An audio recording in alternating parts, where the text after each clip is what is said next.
గంగా నది. గంగా స్నానమే గొప్ప. ఎందుకో తెలుసా అండి? గంగకున్న శక్తి ఏమంటే పాపహరణం. గంగలో స్నానం చేసినంత మాత్రం చేత పాపములు పోతాయి. శంకర భగవత్పాదులు ఏదైనా ఒక మాట చెప్తే అనవసరంగా చెప్పరు. మీరు ఒక విషయం గమనించండి, శంకరాచార్యుల వారి స్తోత్రాల్లో, శంకరాచార్యుల వారి సాహిత్యంలో మీకు క్షేత్రముల గురించినటువంటి ప్రస్తావన సాధారణంగా శంకరాచార్యుల వారు చేయరు. ఎక్కడో తప్ప అసలు వారు అటువంటి ప్రస్తావన చేయరు. అటువంటి శంకర భగవత్పాదులు భజగోవింద స్తోత్రంలో ఒక మాట అన్నారు. భగవద్గీత కించిదిదీత గంగాజలలవ కణికా పీత సకృతపియేన మురారి సమర్చ క్రియతే తస్య యమేన నచర్చ అన్నాడు.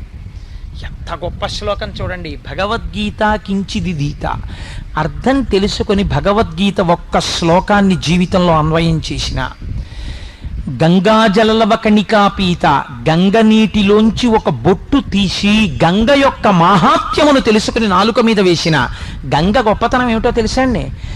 గంగావతరణాన్ని ఎక్కడ మీరు కూర్చునైనా సరే అనుసంధానం చేశారనుకోండి, ఉత్తర క్షణం పాపాలు నశించిపోతాయి. ఒక్కొక్కసారి ఆశ్చర్యకరమైన సందర్భం జరుగుతుంది. అంటే ఎలాగో చెప్పేస్తున్నాను సభాముఖంగా, ఇవాళ ఒక్కొక్కసారి ఏదో ఉపన్యాసానికి బయలుదేరితే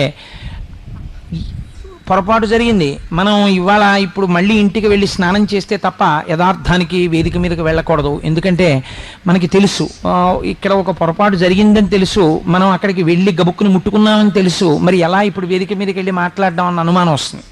అప్పుడు ఏం చేస్తారో తెలుసా అండి? ఒక్క క్షణం గబగబోబ సగర చక్రవర్తి 60,000 మంది కుమారులు, అసమంజసుడు, అంశుమంతుడు, వాళ్ళు వెళ్ళడం, భూమిని తవ్వేయడం, ఆ కపిల మహర్షి చూడడం, అది చచ్చిపోవడం, వాళ్ళందరూ బూడిదైపోవడం, అక్కడి నుంచి భగీరథుడు వెళ్ళడం, తపస్సు చేయడం, బ్రహ్మగారేమో అలా ఎలా పడుతుంది శంకరుణ్ణి పిలవమండం, శంకరుడు రావడం, జడలు విప్పుకుని నిలబడ్డం, గంగా అహంకరించడం, ఆ జటాజూటంలో తిరగడం, విడిచిపెట్టేయడం, కింద పడ్డం, గంగ ప్రవహించడం, ఓసారి మనసులో స్మరించుకుని వేదిక ఎక్కేస్తారు పెద్దలు. నేను చాలామంది పెద్దల దగ్గర అంతే పోతుంది ఆ దోషం.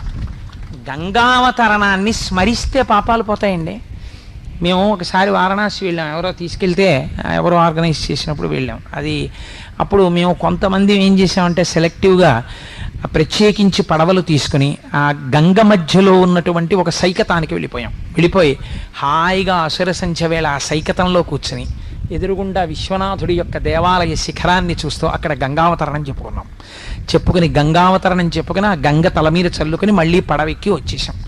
అసలు వారణాసిలో మీరు చూడవలసింది అది చూడాలి. చాలామంది కాశీ వెళ్ళాం అంటారు, తప్పు లేదనుకోండి, మంచిదే వెళ్ళడం. వారణా దగ్గర నుంచి అస్సీ వరకు మీరు పడవ మీద వెళ్ళాలి. 2 నదీ సంగమాలు, వాటి మధ్యలో ఉన్న గంగా పరివాహ ప్రాంతం ఏదుందో అది వారణాసి. మీరు ఇక్కడ ఒక్క విషయం చాలా జాగ్రత్తగా గమనించాలి. గంగ హరిద్వార్లోనూ ఉంది కదా, గంగ ఋషికేశ్లోనూ ఉంది కదా, గంగ కాశీకి పైన ఉంది కదా, మరి కాశీ గంగా అని ఎందుకు పిలుస్తారు?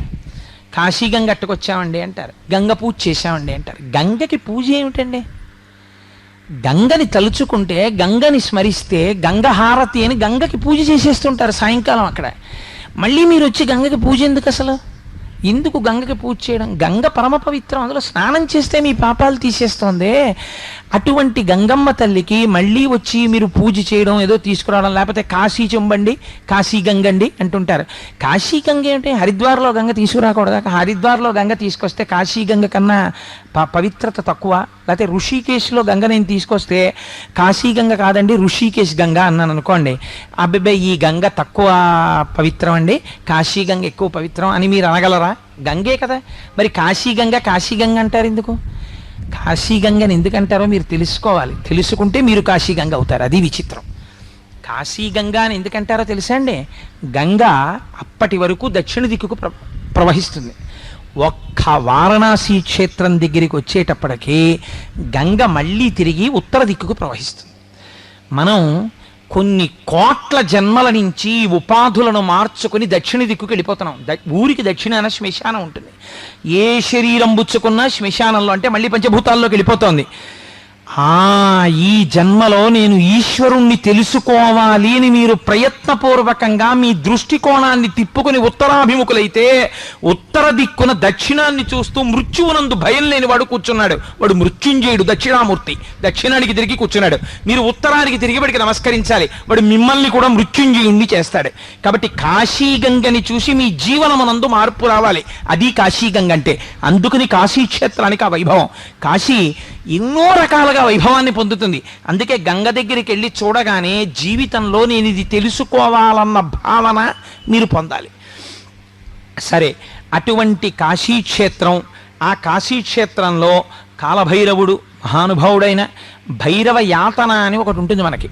భైరవ యాతన అంటే ఈశ్వరుడు ఇచ్చినటువంటి శరీరాన్ని, ఈశ్వరుడు ఇచ్చినటువంటి శ్వాసల్ని ఎవరు దుర్వినియోగం చేస్తారో అటువంటి వాళ్ళని యమదండన విధించినట్టే భైరవుడు యాతన పెడతాడు. అసలు ఆ భైరవుడు యొక్క ఘోర రూపాన్ని చూడడమే చాలా భయంకరంగా ఉంటుంది. ఆ భైరవుడి గురించి కాలభైరవాష్టకం పఠంతి ఏ మనోహరం జ్ఞానముక్తి సాధనం విచిత్ర పుణ్యశోమర్ధనం శోకమోహ దైన్య లోభ కోపతాపనాశనం te ప్రయాంతి కాలభైరవంగ్రి సన్నిధిం ధ్రువం అని ఆ కాలభైరవుడు ఇప్పటికీ కూడా మనం అందుకే కాశీ నుంచి వస్తే ఒక కుక్క మెళ్ళలో కాలభైరవ స్వరూపాన్ని చూసి గారెల దండ వేయడం అనేటటువంటి సంప్రదాయం ఒకటి వచ్చింది. ఆ కుక్క యజమానికి రాబోయేటటువంటి మృత్యువుని గమనించి మోరలెత్తి ఏడుస్తుంది అని. ఆ కాలభైరవుడు ఆయనకున్న లక్షణం ఏమంటే వారణాసి క్షేత్రంలోకి వీడిని ప్రవేశపెట్టడమా, వీడు అడుగు పెడితే లోపలికొస్తే వీడి పాపరాశి ధ్వంసం అవుతుంది, వీడికి గంగా స్నానం ఇవ్వడమా, అందుకని వీడిని ఎలా లోపలికి రాణిస్తామని కాలభైరవుడి యొక్క అనుగ్రహం ఉంటే తప్ప లోపలికి రాలేరు. భైరవ యాతనని పొందుతాడు. అందుకని కాలభైరవుడికి నమస్కరించి పునర్దర్శనాన్ని అడగాలి. అయా కాశీక్షేత్ర, అందుకే బయలుదేరే ముందు క్షేత్రపాలకుడు కాబట్టి ఆయనకి నమస్కారం. అయ్యా మేము బయలుదేరితే వచ్చేస్తామని నమ్మకమేం లేదు, నువ్వు ఉన్నావు బయట, నీ అనుగ్రహం ఉండాలి. కాబట్టి స్వామి కాలభైరవ మాకు కాశీ క్షేత్ర ప్రవేశాన్ని కల్పించు. దర్శనం అయిపోయింది, ఎవరు మీకు అనుమతి ఇచ్చారో వారికి నమస్కారం, కృతజ్ఞత చెప్పి అయ్యా నువ్వు మమ్మల్ని అనుగ్రహించావు, పునః పునః మాకు ఇలాగే దర్శనాన్ని అనుగ్రహించు అని మీరు కృతజ్ఞత చెప్పి బయలుదేరి రావాలి. అది కాశీక్షేత్రంలో కాలభైరవుడి యొక్క శక్తి.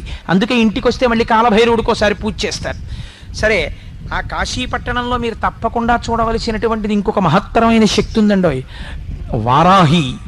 మనం లలితా సహస్రనామ స్తోత్రం చదువుతున్నప్పుడు ఆ వారాహి గురించి మీరు ఆ అమ్మవారి నామాల్లో వస్తాయి.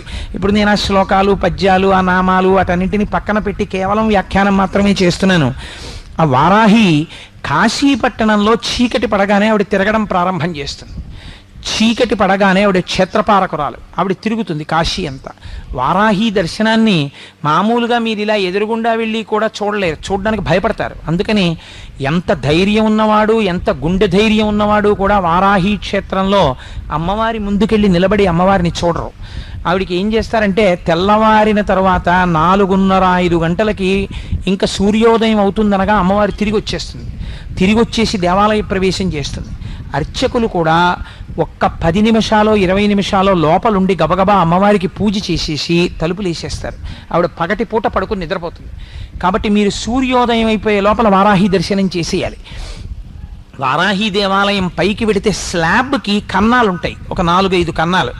అక్కడ నిలబడి మీరు ఆ కన్నాల్లోంచి చూస్తే వారాహి రూపం కనపడుతుంది. అసలు ఆ కన్నంలోంచి అమ్మవారిని చూస్తేనే అమ్మ బాబోయ్ అని ఒళ్ళు పులకరించి అలా నిలబడిపోతారు. అలా ఉంటుంది ఆవిడ తేజస్సు. ఆవిడ she is the chief commander of the armed forces of Lalitambika. ఆవిడ సర్వ సైన్యాధ్యక్షురాలు లలితాపరా భట్టారిక స్వరూపానికి. అందుకని ఆ వారాహి దర్శనం చేసుకుంటారు. సరే, ఇన్ని రకాలుగా కాశీ క్షేత్రము అత్యద్భుతమైనటువంటి క్షేత్రం. అందుకే కాశీ వెళ్ళినటువంటి వాడు కాటికెళ్ళినవాడు అనేవారు.